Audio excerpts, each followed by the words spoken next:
यह वीडियो जाने माने लेखक, चिंतक और समाजवादी प्रेम कुमार मनी के एक कमेंट्री का हिस्सा है जो उन्होंने नोबेल पुरस्कार विजेता रविंद्रनाथ टैगोर के एक लेख अ विजन ऑफ इंडिया के ऊपर लिखा है। प्रेम कुमार मनी कहते हैं, अ विजन ऑफ इंडिया लिखने के बाद मन में कई सवाल उठते हैं। पहला तो यह कि यह मनु कौन था जिसकी स्मृति इतनी चर्चित व विवादित है। उसे ब्राह्मणवादी विचारों का आदि स्रोत बतलाया जाता है। आज तो यह प्रतिगामी सामाजिक चिंतन का आधार ही माना जाता है। रविंद्रनाथ कहते हैं, मनु तो स्वयं ब्राह्मण नहीं था, वह क्षत्रिय था, क्योंकि वह राजा था और राजा क्षत्रिय ही होता था। एक क्षत्रिय राजा ने स्वयं को कमतर और ब्राह्मण को श्रेष्ठतर कैसे बताया? रविंद्र इस पर गहराई से विचार करते हैं। वह बतलाते हैं कि जब क्षत्रियों को सत्ता चाहिए होती थी तब वे उनका समर्थन लेने के लिए उनकी महत्ता का समर्थन करते थे। ब्राह्मण सीधे सत्ता में नहीं होते थे, उनके मनोकामनाओं की पूर्ति और स्वार्थों की रक्षा क्षत्रिय राजा करते थे। ऐसे राजाओं को ब्राह्मण मर्यादा पुरुषोत्तम कहते थे। राम ऐसे ही राजा थे, क्षत्रिय लेकिन द्विज हितकारी, विप्रसेवक, शंभुक का सिरोच्छेद और सीता को घर निकाला देकर राम ने यह विरुद्ध हासिल किया था। क्षत्रियों के मोटे तौर पर दो समूह थे। एक समूह सत्ता पसंद था, दूसरा ज्ञान पसंद। जब क्षत्रियों को ज्ञान की भूख होती थी वे ब्राह्मणों से टकराने लगते थे। ब्राह्मण इसे पसंद नहीं करते थे, वह क्षत्रियों को कमतर मानते थे और ज्ञान जैसे क्षेत्र के लिए सर्वथा अयोग्य। बावजूद इसके जब क्षत्रियों ने ज्ञान के लिए अपनी जिद कायम रखी तो ब्राह्मणों के बीच से परशु या परशुराम उठ खड़ा हुआ।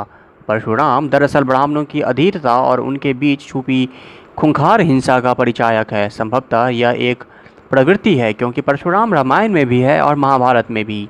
इस तरह यह ब्राह्मणों और क्षत्रियों के एक बहुत लंबे संघर्ष की सूचना देता है। यूँ भी 21 दफा क्षत्रिय संहार का मतलब लंबा संघर्ष ही है।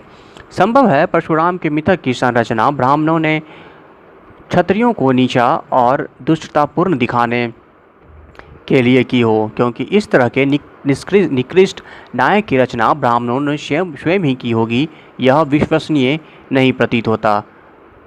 परशुराम तो पुरंदर अर्थात इंद्र का विकृत रूप लगता है, इतना लंपट कि अपनी माँ की हत्या करने में भी नहीं हिचकता।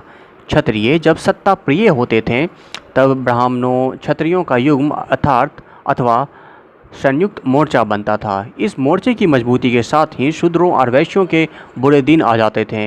जब क्षत्रिय ज्ञान प्रिय होते थे वे ब्राह्मणों से जूझते टकराते थे। ऐसी स्थिति में उनका शूद्रों और वैश्यों से संयुक्त मोर्चा बनता था। यह तथाकथित निम्न वर्णीय समूहों के लिए अनुकूल समय होता था। भारत के वर्णवादी समाज का यही आत्मसंघर्ष या अंतरसंघर्ष था। टैगोर ने रामायण और महाभारत पर भी अपनी तरह से विचार किया है। रामायण के राम कृषि केंद्रित समाज के नायक होना चाहते थे अथवा थे। उनके गुरु विश्वामित्र की सीख के 3 बुनियादी बिंदु थे। बर्बरता का खात्मा, जिसके तहत राम ने तार का वध और दूसरे समाज विरोधी तत्वों का सफाया किया। आज उसे कानूज का राज स्थापित करना कह सकते हैं। अहल्या उद्धार अर्थात अहल्या भूमि मतलब अकृषिकारी भूमि को हल्या यानी हल से जोतदार भूमि बनाना। आज के अर्थ में कृषि पर जोर।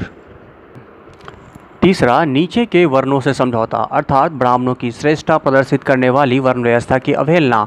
राम ने अपने जीवन के पूर्वार्ध में यह किया। निषाद राज से लेकर आदिवासियों तक से उन्होंने समझौते किए। जीवन की शुरुआत ही आयो नीचा योनि से न जन्मी यानी वर्णहीन सीता से विवाह करके किया। जनक के दरबार में उनके भाई लक्ष्मण ने परशुराम की जम कर ऐसी तैसी कर दी। परशुराम को भागना पड़ा। वशिष्ठ की सीधी उपेक्षा करते हैं राम। परशुराम और वशिष्ठ की ही कड़ी में रावण भी है जो राम की स्त्री का अपहरण कर लेता है। वह दक्षिण का ब्राह्मण है। सीता की खोज में जब हनुमान लंका पहुंचते हैं तब उन्होंने अपनी बात संस्कृत में रखनी चाहिए, लेकिन हनुमान को तुरंत इस बात का भान हुआ कि संस्कृत तो ब्राह्मणों की भाषा है, सीता मुझे रावण मान लेंगी, इसलिए उन्होंने अपनी भाषा में बात की। लेकिन उत्तरार्ध के राम को मर्यादा पुरुषोत्तम बनना है। वह उन शक्तियों के समक्ष आत्मसमर्पण कर देते हैं जिनके विरुद्ध अब तक वह लड़ते रहे थे। राम का यह भयानक पतन है जो उन्हें मर्यादा पुरुषोत्तम बना देता है। विश्वामित्र परिदृश्य से अनुपस्थित हो जाते हैं। महाभारत को टैगोर कौरव पांडवों का संघर्ष नहीं मानते। यह संघर्ष कृष्ण को मानने और नहीं मानने वालों के बीच का संघर्ष था। कृष्ण का जन्म विवादास्पद है। पांडवों का भी यही हाल है। दुर्योधन का तो यही कहना था कि ये सब पांडु की जायज संतान नहीं हैं। जन्म और वर्ण की अशुद्धता के मुद्दे पर यह संघर्ष हुआ, जिसमें कृष्ण ने वर्ण और जन्म के मुकाबले मनुष्यता का पक्ष लिया। टैगोर का यह दृष्टिकोण महाभारत को एक नया अर्थ दे जाता है। कन्नड़ लेखक भैरप्पा ने महाभारत को लेकर जो उपन्यास पर्व लिखा है, उसकी प्रेरणा संभवतः टैगोर के इस दृष्टिकोण से ही मिली है। हम इतिहास, पौराणिकता और महाकाव्यों का नए अंदाज से में विश्लेषण करते हैं, तब वे हमें नए अर्थ देते हैं।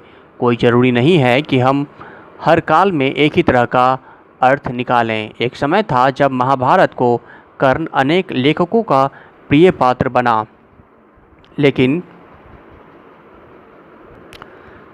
जब समाज के नीचे तबकों से लेखक, रचनाकार निकले तो उन्होंने कर्ण को खारिज कर दिया, इसलिए कि वह एक कुंठित पात्र है और उसकी कोशिश ये इनके ऊंचे वर्णक्रम में शामिल होने की है।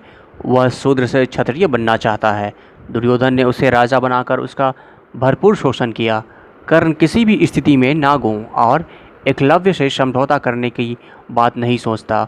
वह दुर्योधन से समझौता करता है, जैसा आज भी नीचे तबकों से आने वाले कई राजनेता कर रहे हैं।